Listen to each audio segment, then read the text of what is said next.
Il y a 100 ans, très exactement, le 23 juin 1914, était créé le drapeau olympique. Et donc cette date, pour Pierre de Coubertin et pour son œuvre, a un sens particulièrement puissant.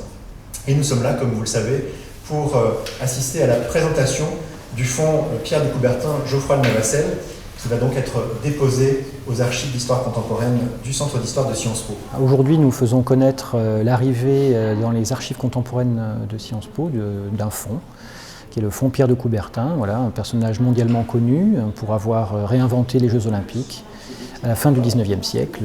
Et la famille a souhaité donner des papiers patrimoniaux, qui sont du patrimoine français, en réalité, à Sciences Po. Et voilà, Coubertin is back to Sciences Po, on peut dire, puisque c'est un ancien élève ici de l'École libre des sciences politiques.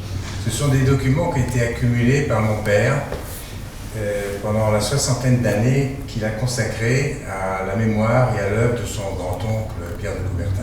La salle que nous avons de consultation, de plus en plus de chercheurs viennent du monde entier pour travailler sur ces fonds et effectivement, dorénavant, sur le fonds Pierre de Coubertin qui rejoindra d'autres fonds. Ce fonds contient des papiers de famille en fait, depuis les années 1820 jusqu'aux années 2000, puisque ce n'est pas simplement Pierre de Coubertin qui entre à Sciences Po, mais toute sa famille, depuis ses ancêtres normands jusqu'à son petit-neveu qui est le donateur et qui a défendu sa mémoire en quelque sorte. Donc notre école, ça ne peut pas être une surprise pour vous, étudie le sport comme un phénomène historique, un phénomène politique, un phénomène sociologique et également économique.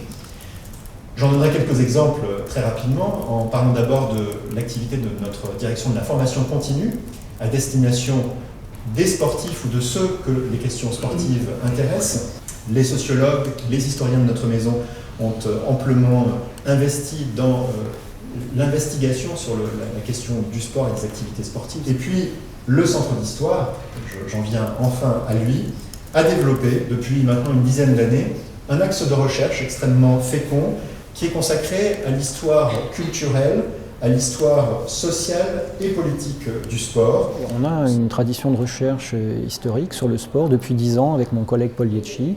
On anime et on dirige un séminaire de recherche qui a drainé près de 300 chercheurs venus de toute l'Europe, voilà, qui se réunissent pour un séminaire mensuel et qui abordent à travers le sport des questions qui relèvent de l'histoire politique, de l'histoire des relations internationales, de l'histoire sociale, de l'histoire culturelle, de la France bien sûr, mais aussi de l'Europe, voire même du monde entier, avec des phénomènes qui sont mondialisés aujourd'hui comme les Jeux Olympiques ou les Coupes du Monde de football.